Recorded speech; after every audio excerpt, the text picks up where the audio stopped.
Assalamualaikum warahmatullahi wabarakatuh.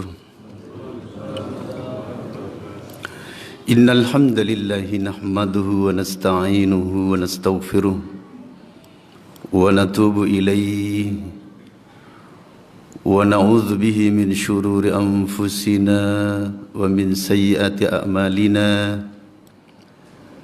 Man yahdihillahu fala mudilla lahu ومن يضلل فلا هادي له وأشهد أن لا إله إلا الله وحده لا شريك له وأشهد أن محمدا عبده ورسوله أما بعد.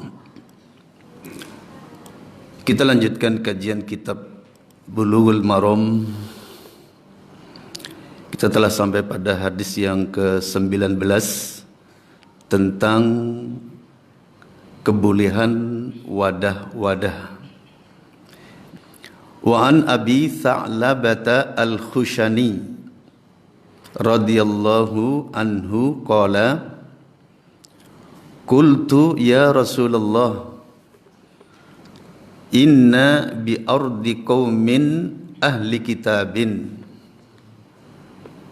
afanakulu fi aniyatihim qala la ta'kulu fiha illa an la tajidu ghairaha faghsiluha wa kulu fiha muttafaqun alaih. Dari Abi Tha'labah Al-Khushani radhiyallahu an qala berkata, qultu ya Rasulullah, wahai Rasulullah, inna bi ardi qaumin ahli kitabin, sesungguhnya kami berada di negeri ahlul kitab. Afanakulu fi aniyatihim, bolehkah kami makan dari wadah-wadah mereka? Qala, Nabi menjawab, la ta'kulu fiha, janganlah kamu makan padanya, illa an la tajidu ghairaha, kecuali jika kalian tidak mendapatkan yang lainnya. Faghsiluha, maka basuhlah ia, artinya basuhlah dulu, wa kulu fiha, dan makanlah padanya. Muttafaqun alaih, diriwayatkan oleh Bukhari dan Muslim. Kemudian hadis yang ke-20 sekalian, wa an Imran bin Husain radhiyallahu an, dari Imran bin Husain radhiyallahu an, anna Nabiyya sallallahu alaihi wasallam, bahwasanya Nabi sallallahu alaihi wasallam, wa ashabahu, dan para sahabatnya, tawaddau, mereka berwudu, min mazadatim ra'atin musyrikatin, dari wadah seorang perempuan musyrikah. Muttafaqun alaih, hadis ini diriwayatkan oleh Bukhari, Muslim, fi haditsin tawil, pada hadis yang panjang. Hadis ini berkenaan dengan wadah-wadah ahlu kitab, ya, dengan wadah ahlu kitab. Nah, siapakah ahlu kitab di sini? Yaitu Yahudi dan Nasrani, ya. Kenapa mereka disebut ahlul kitab? Mereka bukan lagi karena iman mereka, bukan, ya. Karena mereka terhormat, bukan, ya. Disebut ahlul kitab artinya mantan orang yang pernah mendapatkan Alkitab. Kenapa? Karena Allah dan Rasulnya menggunakan kata ahlul kitab bagi siapa? Bagi mereka yang tidak beriman kepada Rasulullah, kepada Al-Quran. Sedangkan bagi yang beriman beralih sebutannya al-mu'minun, ya, al-mu'minun, al-muslimun, bukan lagi ahlul kitab. Kemudian siapakah Abi Tha'labah di sini? Abi Tha'labah Al-Khushani radhiyallahu an, beliau adalah nisbatun ila Khusyain ibn Namiri. Ya, Khusyain ibnu An-Namir min Qudo'ah, dari Qudo'ah. Maka beliau dinisbatkan kepada Khusyain bin Namir. Biasanya itu nama puak atau nama suatu suku keturunan, ya, sebagaimana Imam Syafi'i, Asy-Syafi'i kan gitu ya, Al-Hambali, nah seperti itu. Kemudian nama aslinya, ya, di sini kalau saya bacakan seluruhnya panjang sekali. Nama aslinya yaitu Jurhum, ya, nama aslinya Jurhum. Ibnu Nashib, ya, Ibnu Nashib. Abi Tha'labah atau Jurhum ibnu Nashib. Ustuhira bilaqabihi. Beliau dikenal dengan panggilannya, bukan Jurhum tapi Abi Tha'labah, ya, Abi Al-Tha'labah Al-Khushani. Baya'a an-Nabiy sallallahu alaihi wasallam bai'atar ridwan. Beliau termasuk yang ikut bai'at pada bai'atur ridwan, ya, pada bai'atur ridwan. Wa duriba lahu bisahmin yauma Khaybar. Kemudian beliau diberi sebuah tombak pada hari Khaybar, atau matinya di perang Khaybar, ya. Wa arsalahu ila qaumihi fa aslamu. Beliau dikirim ke kaumnya, lalu kaumnya semuanya masuk Islam. Nazala asy-Syam, beliau bertinggal di Syam, di Syria sekarang. Wa mata biha, dan mati di dalamnya, yakni di dalam negeri Syam, sanata khamsin wa sab'ina, tahun ke-75 Hijriah. Wakila ghairu dzalika. Ada yang mengatakan selain itu. Jadi beliau termasuk penduduk Syam, ya, negeri Syam, ya, matinya di negeri Syam, ya. Di Syam itu banyak sekali tempat para sahabat di sana, kuburan para sahabat termasuk banyak itu di mana? Di Syam, ya. Yang sekarang lagi bermasalah. Ini semoga cepat selesai, amin. Qala, beliau berkata, qultu ya Rasulullah, wahai Rasulullah, inna bi ardi qaumin ahli kitabin. Sesungguhnya kami berada pada negeri kaum ahli kitab. Afana kulu fi aniyatihim, bolehkah kami makan dari wadah-wadah mereka? Ini berkaitan dengan bolehkah menggunakan wadah-wadah mereka. Qala la, jangan. La ta'kulu, janganlah kalian makan darinya, illa an la tajidu ghairaha, kecuali apabila kalian tidak mendapatkan yang lainnya. Nah, ini kalau ada hadis semacam ini menunjukkan bahwa nanti ada fikih yang panjang, ya. Ada fikih yang panjang, karena larangan itu ada kalanya benar-benar murni larangan. Ada kalanya larangan tapi masih disangkut pautkan dengan suatu keadaan atau suatu sifat. Nah, di situ muncul fikih berikutnya. Ya, mungkin karena untuk kebersihan, atau karena untuk misalnya syaddud dzari'ah, ya, untuk menjaga diri jangan sampai terkena najisnya misalnya. Ini ada masalah, bukan berarti sesuatu itu sendiri yang terlarang, ya. Di sini malah ada dua hal. Yang pertama, alasannya jika kamu tidak mendapati yang lainnya. Ini yang pertama. Yang kedua, kemudian faghsiluha, kata Nabi, maka basuhlah ia, ya. Kalau memang nggak ada lagi, maka basuhlah. Nah, ini kenapa disuruh basuh? Kenapa tidak langsung boleh dimakan, boleh dipakai? Nah, ini yang seperti ini biasanya mengundang perhatiannya. Setelah itu wakulu fiha, dan makanlah padanya. Maka apa yang kita dapati pada hadis ini, istadalla bihi ala najasati aniyati ahli kitabin. Ini yang pertama ya. Ada kalangan ahli fikih yang memakai dalil atau mengambil dalil atas najisnya wadah ahlu kitab. Najisnya wadah ahlu kitab. Lalu dipermasalahkan, wahal huwa li najasati rutubatihim? Apakah karena kenajisan basah, karena basah ya? Karena basah-basah mereka ya, karena wadah itu dipakai untuk makan nasi, makan ini, makan itu. Apakah karena rutubatihim, yakni makanan-makanan basah mereka?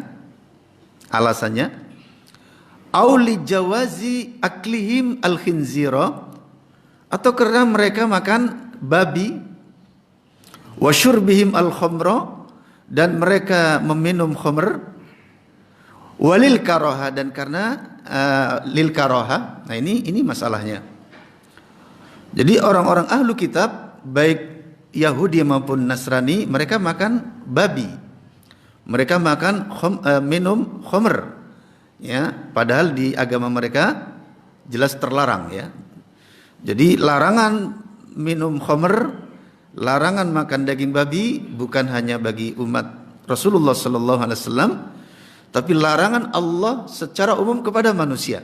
Ya, berarti mereka melanggar agama mereka, dan itulah yang terjadi.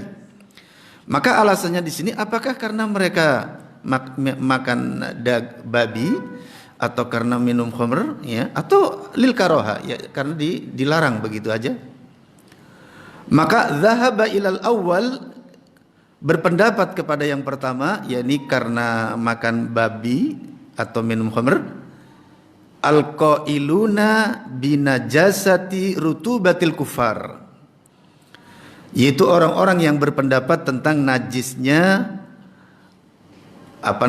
perkara-perkara yang basah dari wadah orang-orang kafir. Ini ada pendapat tentang rutubatul kufar, itu najis ya.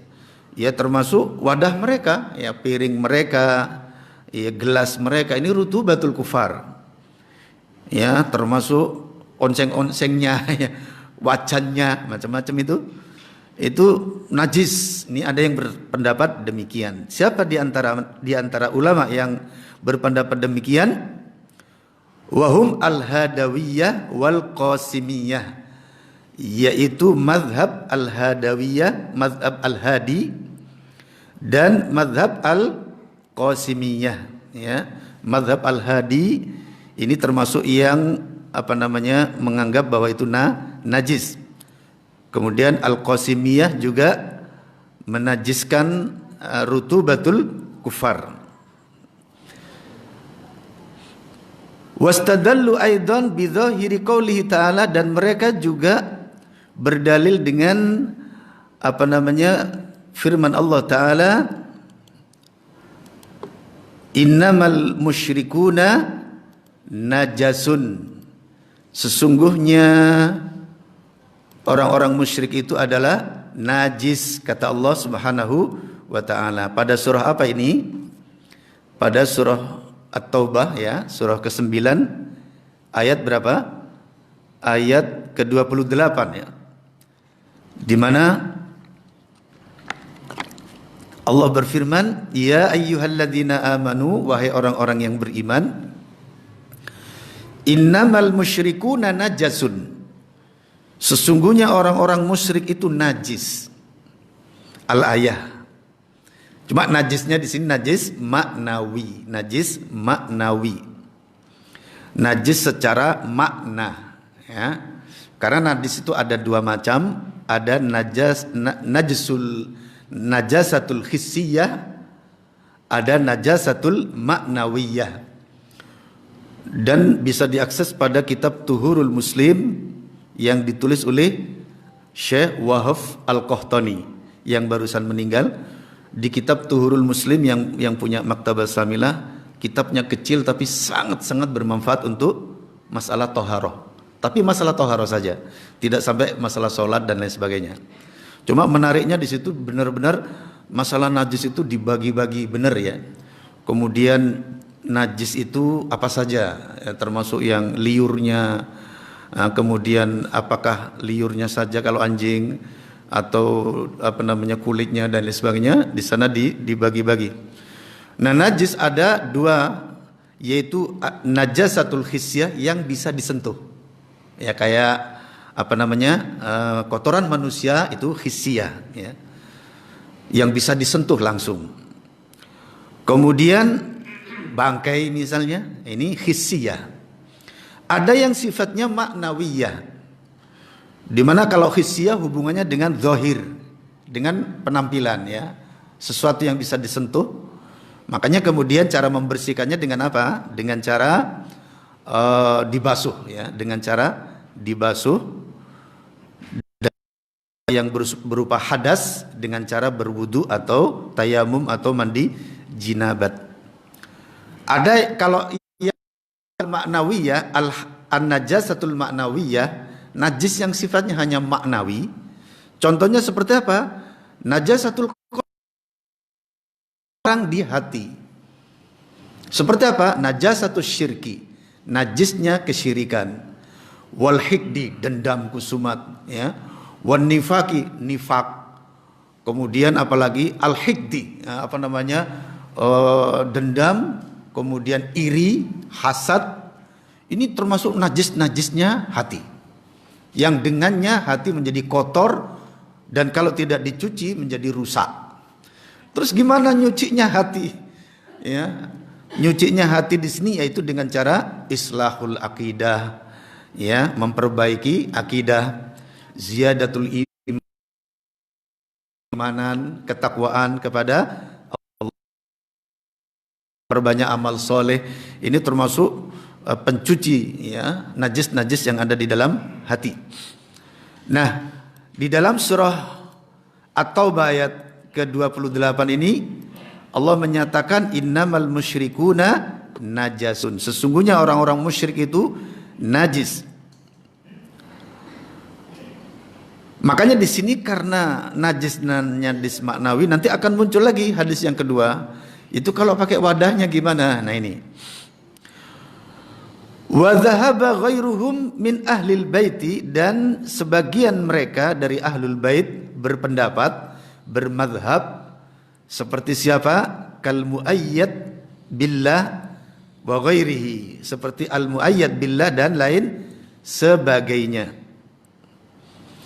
Wa kadzalika asy-Syafi'i, begitu juga Imam Syafi'i, ila taharati rutubatihim, kepada sucinya rutubatul ahli kitab. Ini wadah-wadah basah ya, basahan ahlul kitab. Di sini dikatakan oleh As-Sun'ani wa huwa al-haqqu, dan ini adalah yang benar. Ya, kalau menurut As-Sun'ani yang benar bahwasanya sucinya rutubatuhum, ya piring mereka, gelas mereka dan lain sebagainya. Ya, kalau menurut muayyad billah, juga menurut Al-Imam Asy-Syafi'i, ini suci. Biqaulihi ta'ala, dengan dasar firman Allah Ta'ala, dengan dasar firman Allah Ta'ala, wa ta'amul ladzina utul kitaba hillul lakum wa ta'amuhum hillul lahum. Ini surah keberapa, ayat berapa? Surah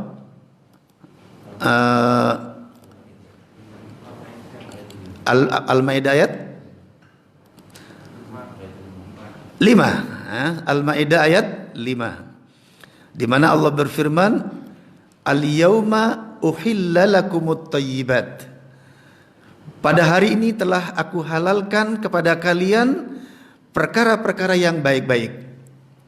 Wa ta'amul ladzina utul kitaba, dan makanan-makanan orang-orang ahli kitab, hillul lakum, kata Allah, halal bagi kalian. Karena memang ahlul kitab masih ada apapun ya, apapun yang terjadi, insya Allah masih ada kesamaan dengan kita.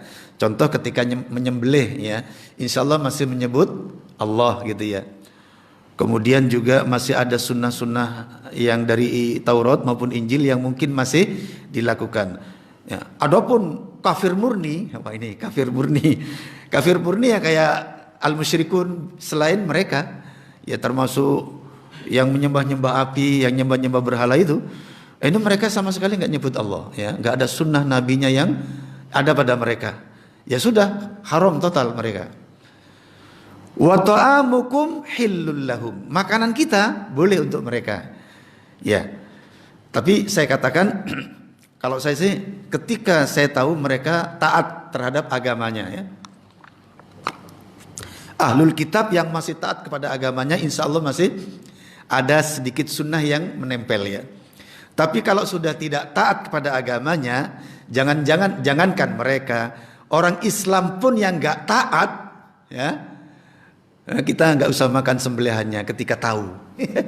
Maka di dalam Islam ada sunnah yang sangat luar biasa, yaitu apa? Cukup baca bismillah, ya. Alasan daripada Al-Imam Asy-Syafi'i di antaranya adalah ayat ini, surah Al-Maidah ayat 5. Wa li'annahu sallallahu alaihi wasallam, dan karena Nabi sallallahu alaihi wasallam tawaddoa berwudu min mazadati musyrikatin, dari wadahnya seorang wanita musyrikah. Pada hadis yang keberapa tadi? Yang ke-20 ya kalau nggak salah itu. Ya, yang kedua yang ke-20 kalau di sini, ya. Kalau di situ berapa? Ke-19 mungkin.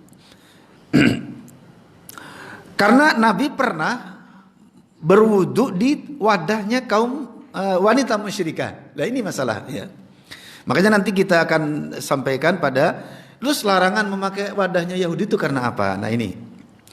Wali hadithi Jabirin inda Ahmada, dan karena hadisnya Jabir menurut riwayat Ahmad wa Abi Dawud, dan menurut riwayat Abi Dawud, di mana ada hadis mengatakan wa kunna naghzu ma'a Rasulillah sallallahu alaihi wasallam.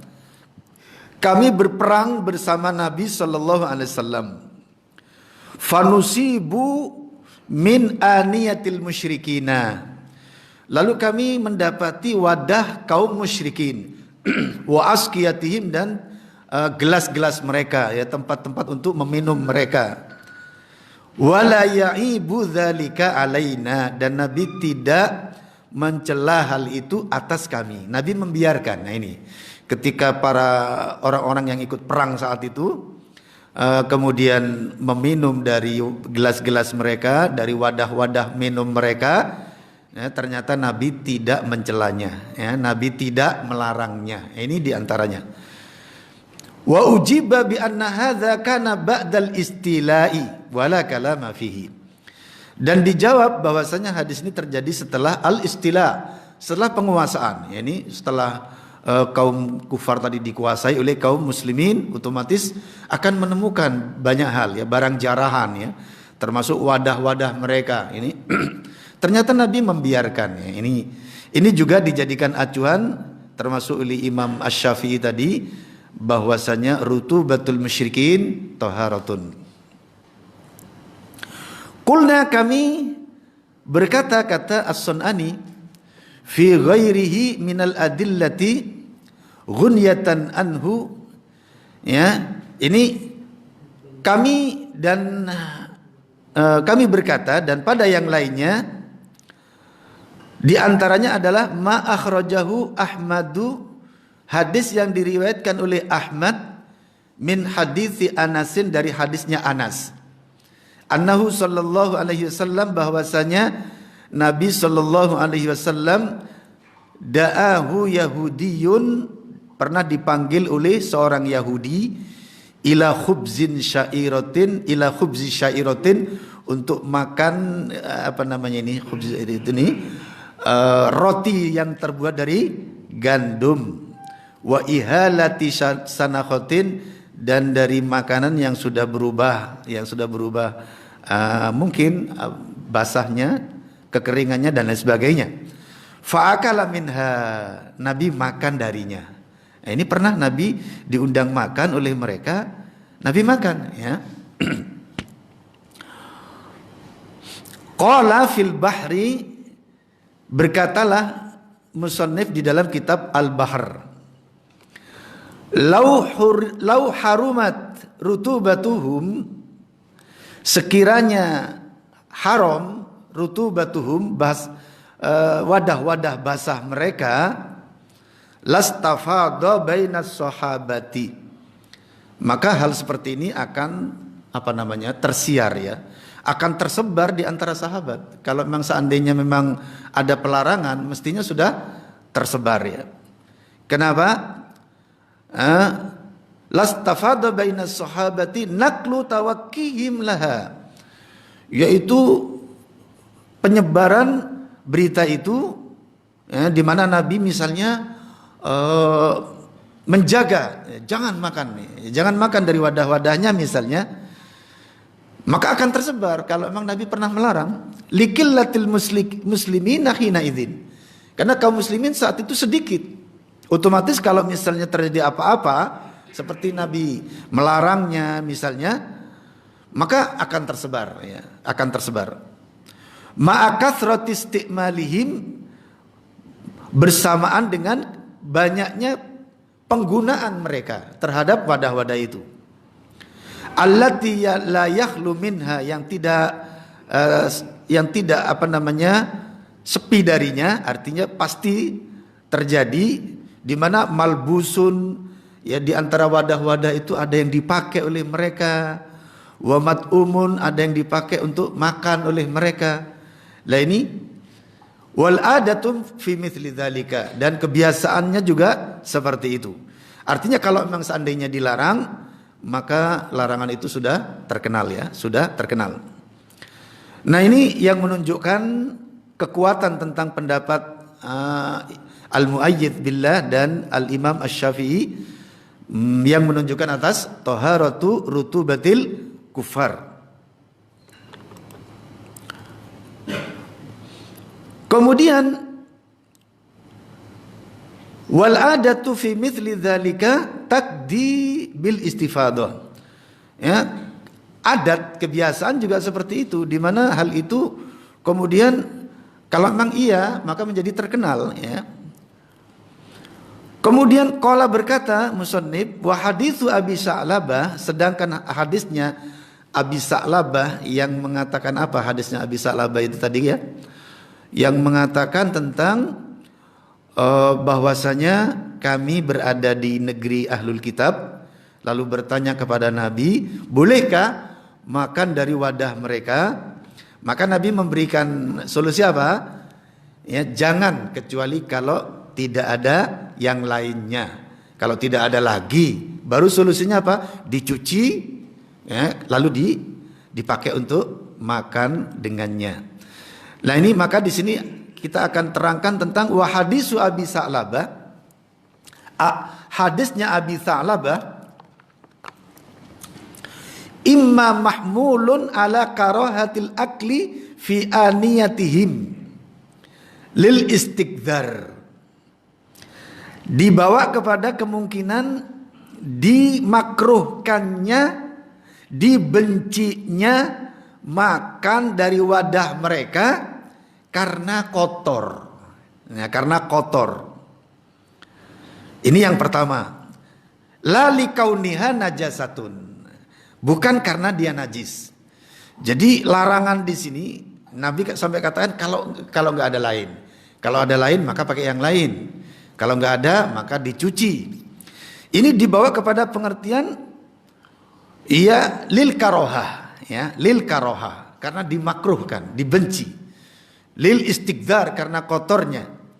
La likauniha najisatun, bukan karena najisnya. Alasannya apa? Idz law kanat najisatan, jika sekiranya najis, lam yaj'alhu masyruton bi adami wijdani ghairiha. Maka Nabi tidak menjadikan syarat kalau tidak ada yang lainnya. Lah ini, dengan adanya, kalau ada yang lainnya, maka ini di antara ahli fikih mengatakan ini mahmulun alal karohah, dibawa kepada pengertian makruh, ya, kepada pengertian makruh.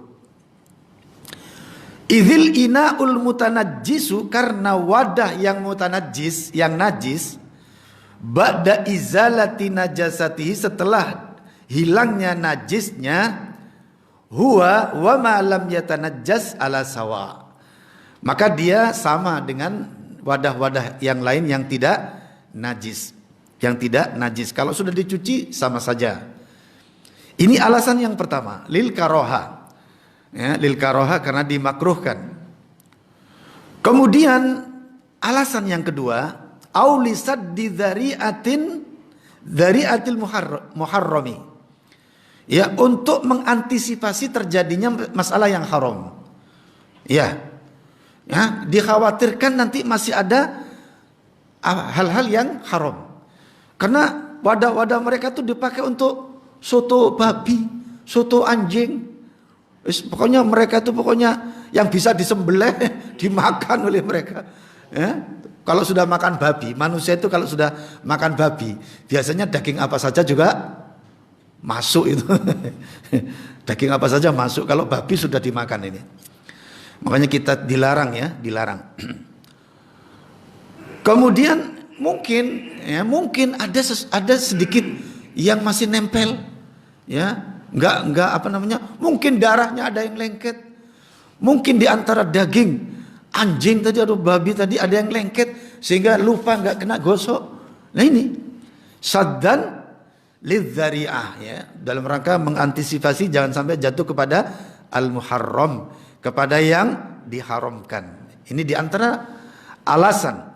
Auli annaha najisatun. Atau karena memang ia najis. Ya. Kenapa? Lima yudbahu fiha. Karena apa-apa yang dimasak dengannya. Karena apa-apa yang sesuatu yang dimasak dengannya. Sebab ia dipakai untuk masak babi, kadang masak anjing, ya mungkin yang lainnya. Nah, sehingga dianggap najis sudah. Lima yudbahu fiha, terhadap karena apa-apa yang dipakai masak karenanya. La lirutubatihim, bukan karena basah-basah mereka. Ya, kama tufidu riwayatu Abi Daud wa Ahmad, sebagaimana yang berfaedah pada riwayat Abi Daud dan Ahmad, bilafzin, dengan lafaz inna nujawiru ahla kitabin. Sesungguhnya kami berdekatan, bertetanggaan dengan ahlu kitab. Wahum yatbukhuna, dan mereka memasak fi kudurihim, di dalam kudur, panci-panci mereka, al-khinzira, babi-babi. Wa yasrabuna, dan mereka minum fi aniyatihim, pada wadah-wadah mereka, al-khamra, ya, khamr, ya. Faqala Rasulullah sallallahu alaihi wasallam, maka Rasulullah sallallahu alaihi wasallam bersabda, in wajadtum ghairaha, jika kalian masih dapat yang lainnya, maka jangan dipakai. Nah ini ya mungkin saja yang seperti ini dibawa kepada, ya sudah dianggap najis gitu ya. Dianggap najis, tapi najisnya tidak tidak apa namanya, najis yang sesungguhnya. Ya, lil karoha, ya, najis itu para jamaah, dikatakan sesuatu yang dikatakan najis itu ada kalanya memang zatnya najis. Ya memang najis sudah. Ada kalanya dikatakan najis tapi lil karoha, yaitu tadi. Nah yang seperti ini bisa lebih kepada lil karoha, karena dibenci, dimakruhkan. Balak-balik bendino. Setiap hari dipakai untuk goreng apa? Dipakai untuk goreng babi.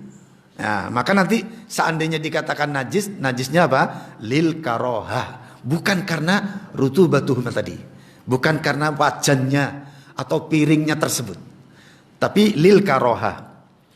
Ya bisa juga karena agar kaum muslimin antisipasi, ya, jangan terlalu dekat dengan mereka, jangan terlalu memakai wadah-wadah mereka. Jadi istilah al-wala wal bara nanti masuk di situ, ya. Kemudian di sini dikatakan wal haditsul awal mutlaqun. Hadis yang pertama yang bersifat mutlak. Ini kalau nggak ada yang lainnya maka dibasuhlah begitu. Nah, ini menunjukkan bahwasanya secara umum wadah ya dibasuh dulu, kan begitu ya. Sampai wadah kita pun juga demikian sebenarnya. Ya, apalagi wadah mereka yang jelas-jelas kita tahu kebiasaan mereka makan apa? Makan babi. Sedangkan wadah kita saja kita perlu apa? Pencucian ya.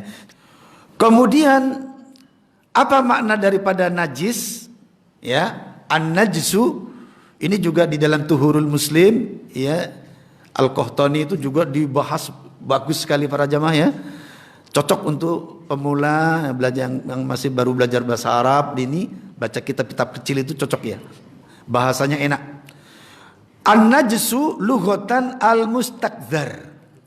Nah ini, al-mustakdzaru, sesuatu yang kotor, yang kotor.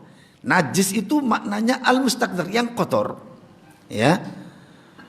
Cuma nanti kotor di sini yang sampai disebut najis ya, yaitu kotoran yang di situ masuk kepada ainun najasah al-hissiyah ya, sampai kepada najis yang hissi. Karena di sana kotor itu tidak mesti najis ya, kotor tidak mesti najis. Ada kotor tapi tidak masuk kepada an-najsu. Kemudian juga ini namanya al-mustakdzar ya. Wa huwa a'ammu minal makna asy-syar'i. Ini lebih umum daripada makna asy-syar'i karena nanti ada yang makna asy-syar'i. Wa qila maknahu dzu najasin. Ya, disebut najis karena dia ada kenajisannya. Ada sesuatu yang memang secara syariat itu najis. Kemudian li'annahum ma'ahum asyirku alladzi huwa bimanzilatin najasi. Lah kenapa orang syirik, orang musyrik itu disebut najis? Nah ini karena ada pada mereka kesyirikan. Ya, syirik termasuk najasatun, tapi najasatul maknawi. Tadi ada berapa najis? Ada najis al-hissi yang bisa diraba, kasat mata, ketok moto ya. Ada najis maknawi yang enggak kelihatan tapi dihukumi najis. Ya, seperti apa? Yaitu tadi najisnya syirik, kemudian hasad, ya, kemudian maksiat.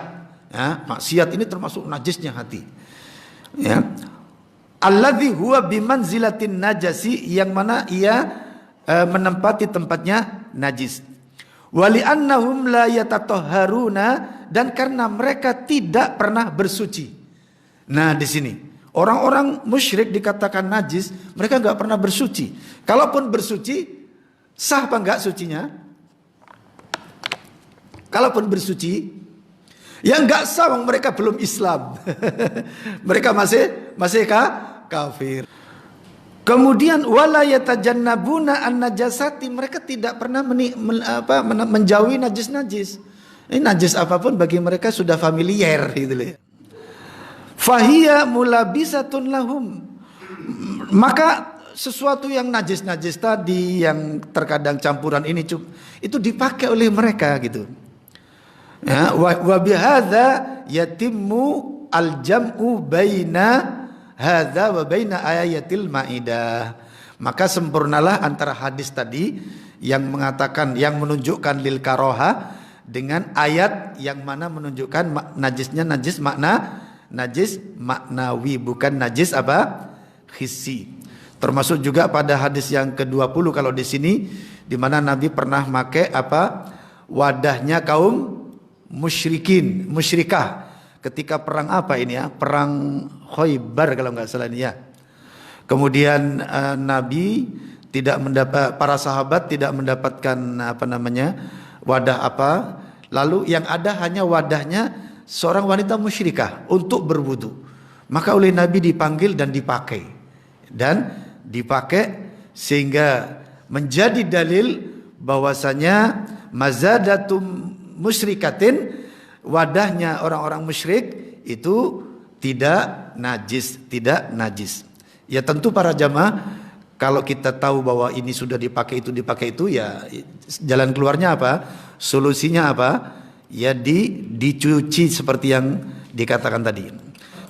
Sampai di sini para jamaah, semoga Allah Subhanahu wa taala menambah bagi kita dalam kajian ini ilmu tentang bab taharah. Ya, semoga kita diselamatkan dari pengaruh-pengaruh ahlu kitab ataupun pengaruh-pengaruh kufar secara umum. Amin ya rabbal alamin.